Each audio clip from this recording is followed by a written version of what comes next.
আসসালামু আলাইকুম, কেমন আছেন সুপ্রিয় দর্শক ভাইরা? আজকে দেখাবো সেই নওগাঁর দুবলহাটি রোডে যে বড় যে বিলটা আছে, এই বিলে দেখেন শালিক পাখি কিভাবে খাদ্য সংগ্রহ করছে।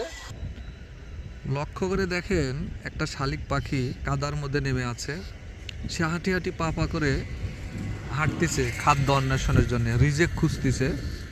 সে পানিতে দেখেন হাঁটতেছে কাদার ভিতরে, এখান থেকে সে পোকামাকড় খাচ্ছে। এর মধ্যে দিয়েও রিজেক ওখানে আল্লাহ পাক রেখেছেন।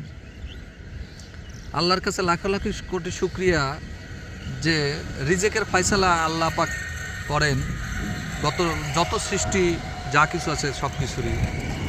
একজন পাখি তার ঘরে মজুদ নেই খাবার, কিন্তু সে দেখেন তার খাবারের ব্যবস্থা আল্লাহ পাক করে দিয়েছে। এই পাখি পোকা খাওয়ার মধ্যে দিয়ে আমাদের যে ধান, আমাদের কৃষকরা এই মাঠে ধান চাষ করবে, সেই ধানের যে পোকাগুলো আছে সে পোকাগুলো তারা খেয়ে নিচ্ছে। এটা তার হলো রিজেক।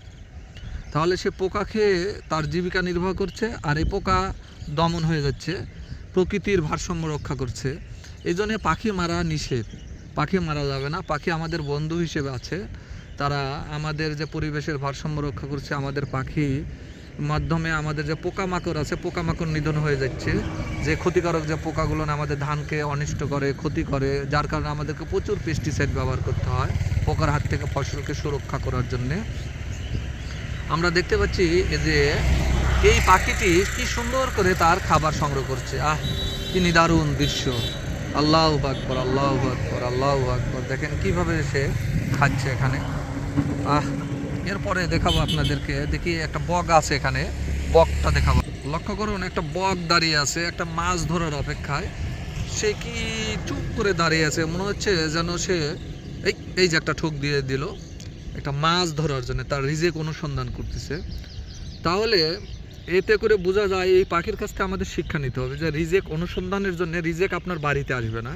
আল্লাহ পাক রিজেক বরাদ্দ দিয়েছে, কিন্তু এই রিজেকের জন্য আমাদেরকে অনুসন্ধান করতে হবে। যেমন এই পাখিটি দেখেন, এই যে বক একটা ঠোক দিয়ে দিল, এই যে ঠোক দিচ্ছে, এটা তার রিজেক। সেখান থেকে সে মাছ ধরে নিয়ে নিল। কতক্ষণ সে চুপ করে দাঁড়িয়েছিল। সারাদিন এখানে থাকবে, সন্ধ্যায় আবার সে তার বাসায় ফিরে যাবে। তার রিজেক অনুসন্ধানের জন্য সে মাঠে এসে দেখেন কিভাবে তার লক্ষ্য স্থির করেছে। সেটা পিওর গোল। তুমি তোমার লক্ষ্য নির্ধারণ করো সেখানে একেবারে স্থিরভাবে, যেভাবে পাখিটি তার লক্ষ্য নির্ধারণ করে। এই যে বক তার খাদ্য অনুসন্ধান করতেছে। ঠিক রিজেকটা আমাদেরকে অনুসন্ধান করতে হবে, রিজেকের জন্য আমাদেরকে বাহির হতে হবে। এই জন্য তো আসছে যে তোমরা ফজরের সালাত আদায় করার পর তোমরা জমিনে ছড়িয়ে পড়ো খাদ্য অন্বেষণের জন্য। এটাও একটা ইবাদতের অংশ। দেখেন পাখি ঠিক সেরকমই একজন বক। এই বক পাখি এই মাঠের মধ্যে বসে দেখেন তার খাদ্য সংগ্রহের জন্য সে ওখানে অপেক্ষা করছে। এদিকে আবার দেখতেছে একটা শালিক। দেখেন এই যে শালিকটি মনে হয় তার খাওয়া হয়ে গেছে, পেট ভরে গেছে, সে এখন কিনারে এসে বসে আছে সুন্দর করে।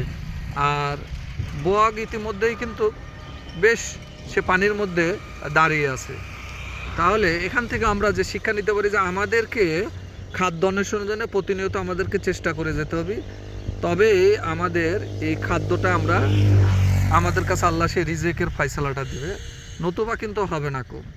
এই যে লক্ষ্য করে দেখেন, এটা বিশাল এটা মাঠ, এটা একটা মাঠ আর মাঠ, মাঠ আর মাঠ। এখানে শুধু ধান হবে এখন। এই যে এখানে দেখেন আরেকটা শালিক পাখি, দেখেন এই যে শালিক হাঁটতেছে, এই যে শালিকটা হাঁটতেছে, এটা শালিক। সেও তার খাদ্য এখানে অনুসন্ধানের জন্য সে কিন্তু চলে আসছে তার বাসা ছেড়ে, এখানে সে কিন্তু তার খাবার সংগ্রহ করছে।